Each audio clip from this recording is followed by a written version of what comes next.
Welcome, everyone. Today, I have something truly special for you. This is not just a story about a drink. This is a story about failure, ambition, marketing genius, competition, controversy, and ultimate success. By the end of this journey, you will learn how a failed pharmacist accidentally created a billion-dollar brand, how Coca-Cola almost disappeared before it even started, how smart marketing and advertising made it a global empire, the truth about its biggest failures and mistakes, and most importantly, what you can learn from this story to apply in your own life. This story will improve your spoken English because I will explain everything in simple, clear, and easy to understand language. If you listen carefully, you will learn new vocabulary, sentence structures, and the power of storytelling. So stay till the end, because this story is not just about Coca-Cola. It's about how you can turn your own dreams into reality, no matter how small you start. Let's begin the journey of the most famous brand in the world, Coca-Cola. Our story begins in the year 1886 in Atlanta, Georgia, USA. A man named Dr. John Stith Pemberton was working in his laboratory, trying to create a new kind of medicine. Pemberton was not a businessman. He was a pharmacist, a scientist, a war veteran. He had fought in the American Civil War and had been badly injured. Because of his pain, he became addicted to morphine, a powerful drug. He wanted to find a cure for his addiction. Instead of relying on dangerous drugs, he decided to create a new type of health drink. But what happened next was something he never expected. Pemberton started experimenting with different plant extracts to create a tonic, a drink that could give people energy, cure headaches, and improve mood. His original formula contained coca leaves. This plant was from South America and contained cocaine, which was legal at that time. Cola nuts. These nuts contained caffeine, which gave energy and alertness. Wine. The drink was first called Pemberton's French wine coca because it contained alcohol. People started drinking it, and they loved the energy boost it gave them. But there was a big problem. In 1886, Atlanta passed a law banning alcohol. This meant Pemberton's drink had to change. So he removed the wine and started experimenting again. One day, while working in his laboratory, he accidentally mixed his syrup with carbonated water. When he tasted it, he was shocked.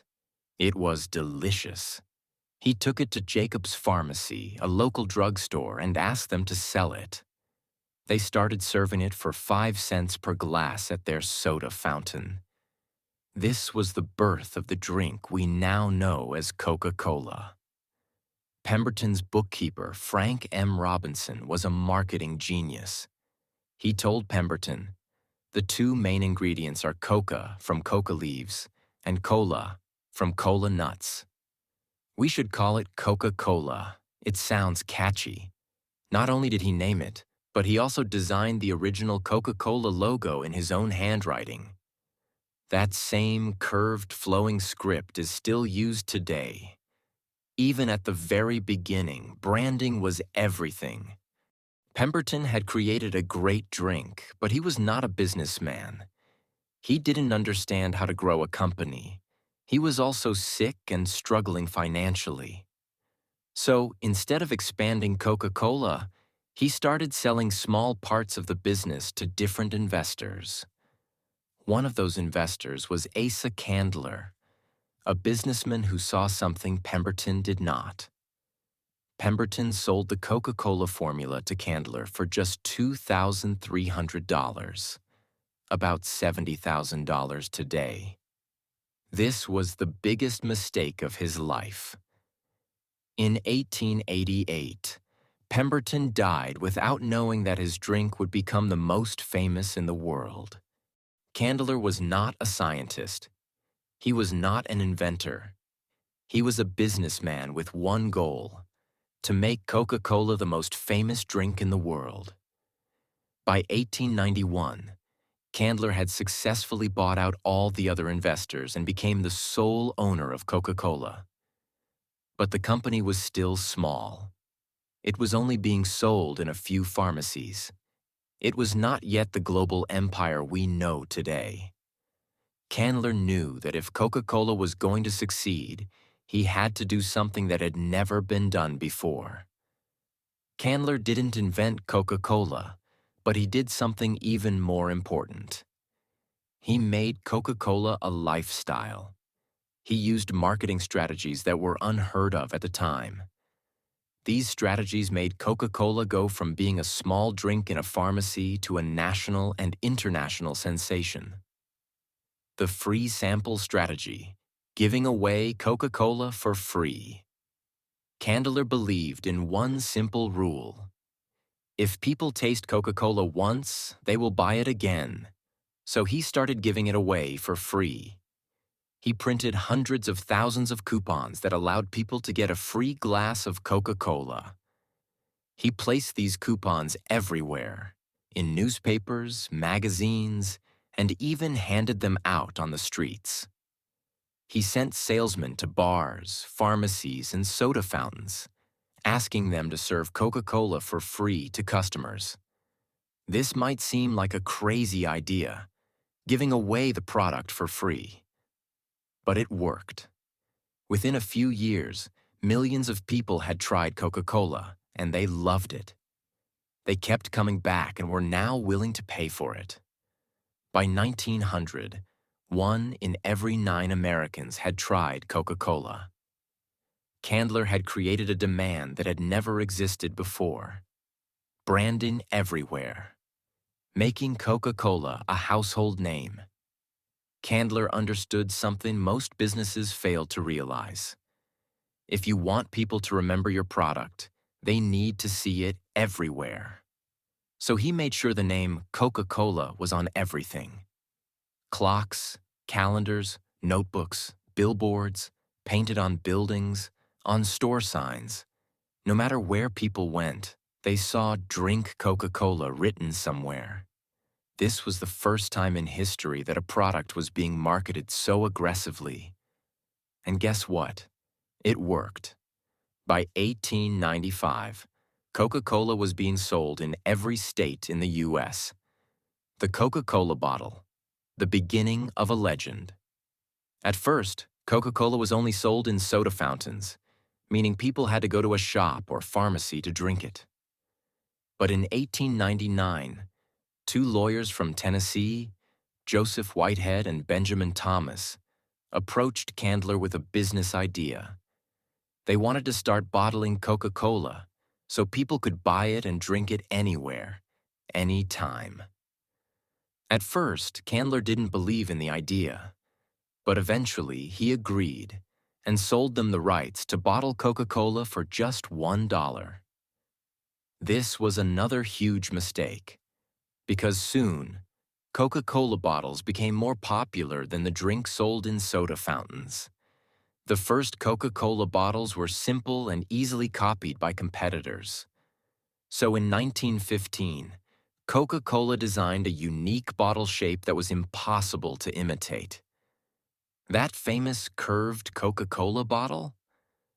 It was created to fight copycats. While Coca-Cola was growing, another drink was being created in North Carolina. In 1893, a pharmacist named Caleb Bradham invented a new cola drink. He called it Brad's Drink, but in 1898, he changed the name to Pepsi Cola. Bradham was inspired by Coca-Cola, but he wanted to make a drink that was cheaper and more affordable for everyday people. At first, Pepsi was not a threat to Coca-Cola. It was just another soda. But things were about to change. During the Great Depression, 1929 to 1939, Coca-Cola refused to lower its price. It was still selling for 5 cents per bottle. Pepsi saw an opportunity. They introduced a bigger bottle for the same price, offering twice the amount of Pepsi for 5 cents. For the first time in history, Coca-Cola had serious competition. People who were struggling financially started switching to Pepsi because it was a better deal. This was the beginning of the legendary Pepsi versus Coca-Cola War, a battle that continues to this day. For the first 40 years, Coca-Cola contained cocaine from coca leaves. Back then, cocaine was legal and was believed to have health benefits. People thought it helped with fatigue, pain, and mood. But as time passed, scientists and doctors realized the dangers of cocaine. By the early 1900s, there was pressure on Coca-Cola to remove cocaine from the formula. In 1904, Coca-Cola stopped using fresh coca leaves and switched to spent coca leaves, which had most of the cocaine removed. By 1929, Coca-Cola was completely cocaine-free. However, Coca-Cola never officially admitted that it used to contain cocaine. This remains one of the biggest controversies in the company's history. As Coca-Cola grew into a national sensation in the early 1900s, one thing was clear. It was no longer just a drink. It was becoming a symbol of American culture. But for Coca-Cola to become a truly legendary company, it needed to do something bigger, something no other brand had done before. It needed to go beyond the United States and become a global empire. In 1919, Asa Candler sold Coca-Cola to a group of investors for $25 million, which would be worth hundreds of millions today. Why did Asa Candler sell Coca-Cola? Asa Candler was getting older and wanted to focus on other things. He had already made Coca-Cola a huge success, but he was not interested in running the company forever. Instead, he wanted to spend more time with his family and on charity work. At the same time, World War I, 1914 to 1918, had just ended, and the price of sugar, one of Coca-Cola's main ingredients, was rising. Running the company was getting more difficult, and Candler decided it was the right time to sell. Who bought Coca-Cola? A group of investors led by Ernest Woodruff, a businessman, bought Coca-Cola from Candler. Woodruff became the president of the Coca-Cola Company in 1923, and his goal was simple: make Coca-Cola available to every single person on the planet. But this was not an easy task. At that time, the world was still very disconnected.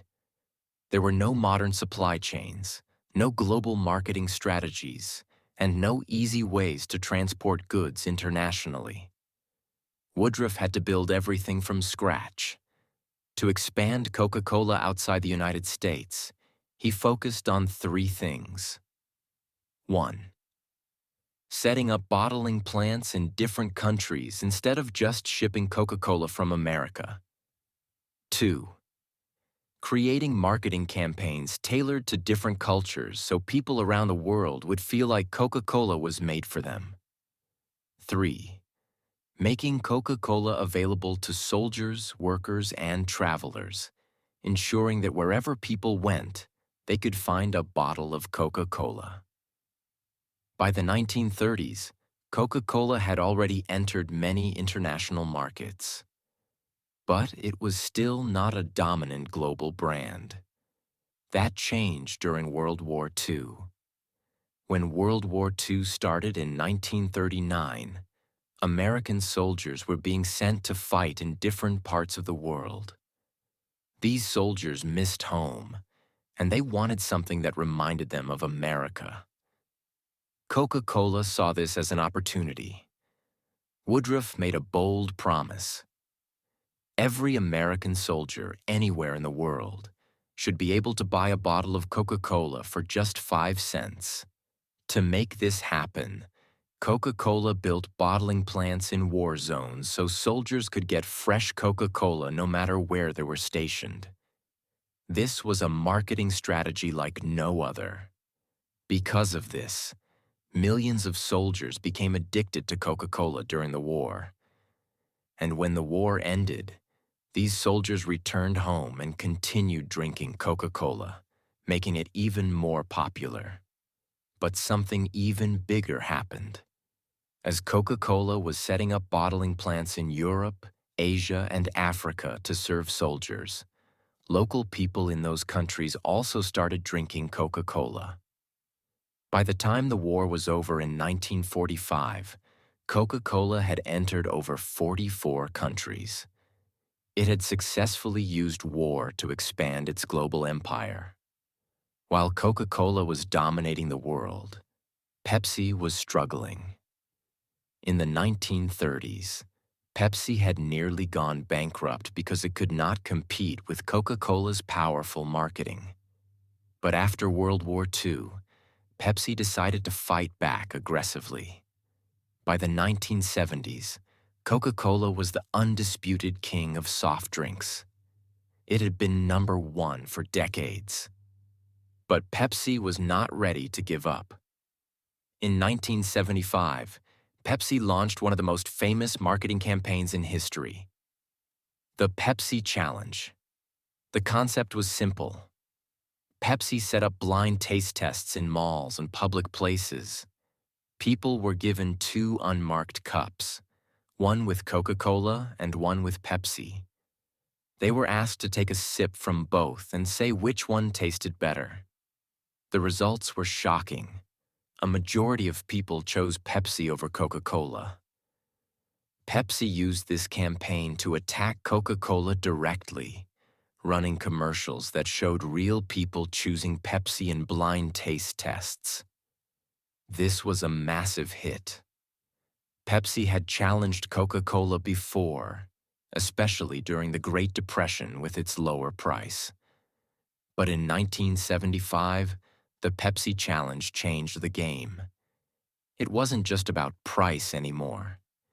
It was about taste. For the first time, Pepsi was winning over customers by proving people preferred its flavor over Coca-Cola. Coca-Cola was losing customers. By the 1980s, Pepsi was getting too close to Coca-Cola. Pepsi had positioned itself as the cooler, younger brand, while Coca-Cola was starting to be seen as old-fashioned. Coca-Cola panicked. In 1985, they made the worst decision in company history. They changed the original Coca-Cola formula and introduced a new version called New Coke. They believed this would help them win back younger customers who preferred Pepsi. But they were completely wrong. As soon as New Coke hit the market, there was massive backlash. People hated it. Customers boycotted Coca-Cola. They started hoarding the old Coca-Cola and refused to buy the new version. The public demanded the return of the original formula. Coca-Cola had no choice. After just 79 days, Coca-Cola was forced to bring back the original formula under the name Coca-Cola Classic. New Coke was a massive failure, but ironically, it helped Coca-Cola in the long run because it reminded people just how much they loved the original taste.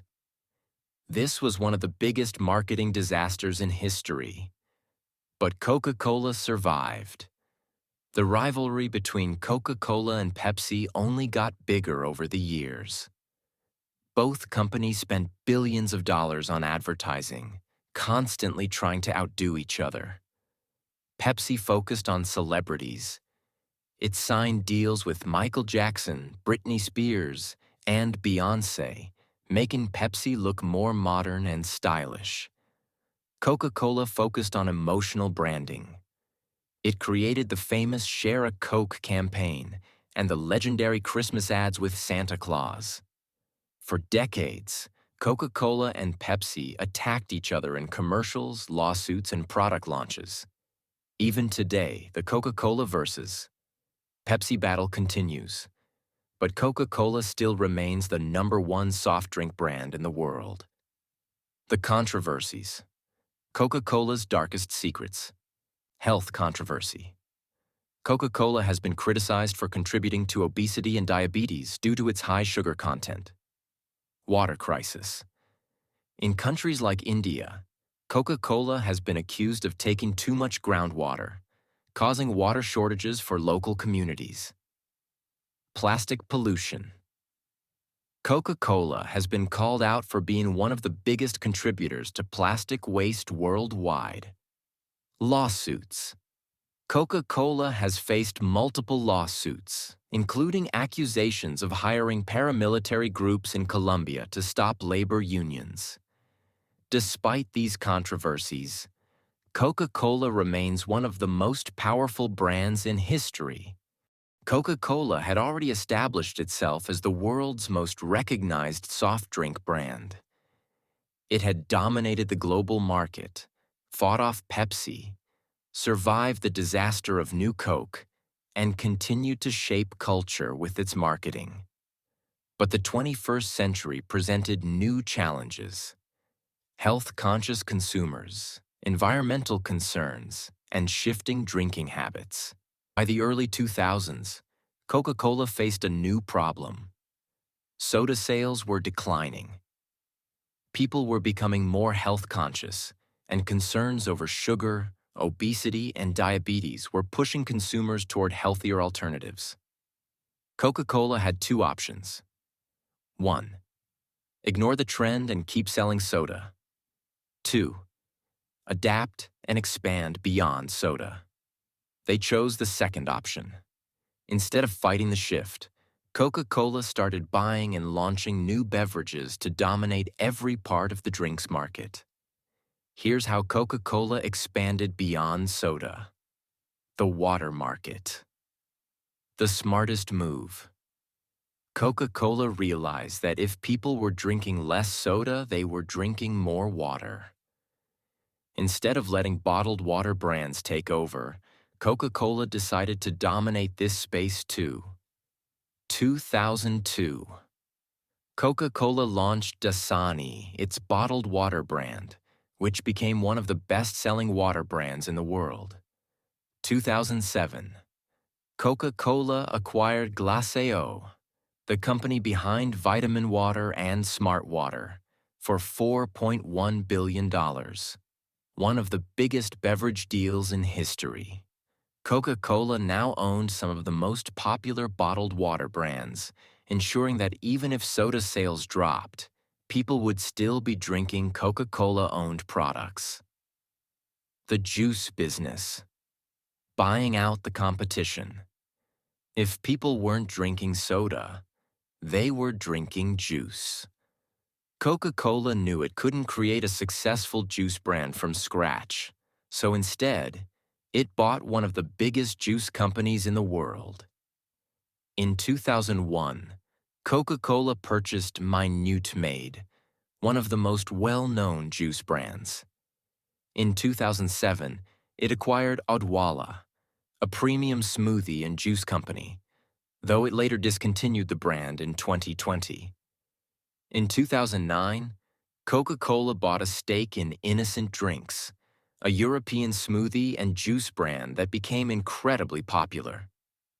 The energy drink market. Taking on Red Bull. Red Bull and Monster Energy were dominating the energy drink market, and Coca-Cola wanted a piece of it. 2014.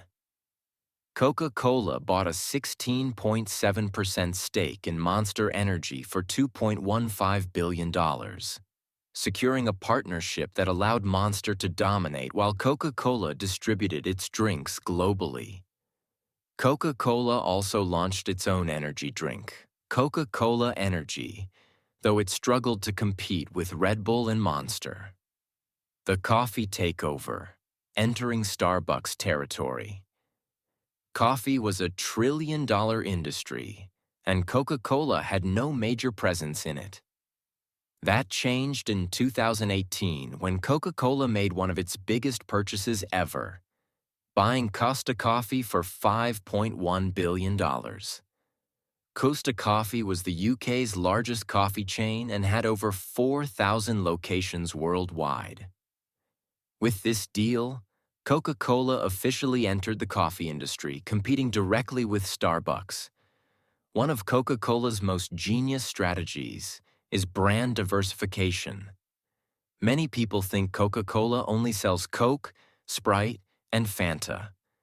But in reality, the company owns over 500 different beverage brands across the world. Here's a shocking fact. Coca-Cola doesn't just compete with other drink brands. It owns them. Think you're drinking a healthy alternative? It might still be owned by Coca-Cola. Think you're supporting a small, independent brand? Coca-Cola might secretly own it. Coca-Cola mastered the art of controlling the market from all angles, ensuring that no matter what you drink, the company makes money. The business of sponsorships. How Coca-Cola stays relevant forever? Coca-Cola's power isn't just in its drinks. It's in its branding and sponsorship deals. The company spends billions of dollars every year to make sure its name is everywhere. The Olympics. The longest sponsorship deal in history. Coca-Cola has been a sponsor of the Olympic Games since 1928, making it the longest-running sponsor in history. No matter where the Olympics are held, Coca-Cola is there, ensuring billions of people see its brand. The FIFA World Cup, dominating football, soccer. Since 1978, Coca-Cola has been an official sponsor of the FIFA World Cup, one of the most watched events in the world. This ensures Coca-Cola remains popular in countries where football is the dominant sport. The Super Bowl, controlling America's biggest event. Every year, Coca-Cola spends tens of millions of dollars on Super Bowl commercials, making sure its ads become part of pop culture. Coca-Cola isn't just thinking about today, it's planning for the next 100 years. Here's where the company is headed: AI-powered marketing. Coca-Cola is now using artificial intelligence, AI, to create ads, analyze consumer behavior, and predict trends before they happen. Sustainable packaging. The company is investing billions into biodegradable bottles, reusable containers, and recycled plastic to fight pollution. Alcoholic beverages. Coca-Cola is slowly entering the alcohol market, launching drinks like Topo Chico Hard Seltzer and partnering with alcohol brands. Health-focused drinks. The company is expanding into plant-based drinks, protein shakes, and functional beverages to appeal to health-conscious consumers. Direct-to-consumer sales. Coca-Cola is testing subscription models and online sales, allowing customers to order customized drinks straight from the company.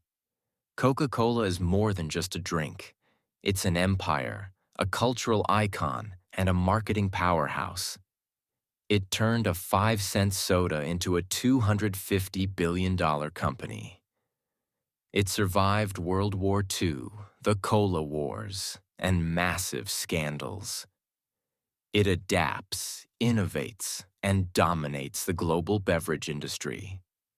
No matter how much the world changes, one thing is certain: Coca-Cola is here to stay. Coca-Cola's journey is more than just a business story. It's a lesson in resilience, vision, and adaptation. From a small pharmacy in Atlanta to a global empire worth billions of dollars, Coca-Cola proves one thing: success is not about luck. It's about strategy, consistency, and the ability to evolve.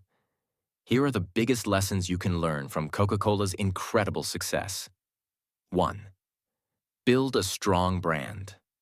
Coca-Cola never just sold a drink. It sold happiness, memories, and emotions. Your brand is more than your product. It's how people feel about it.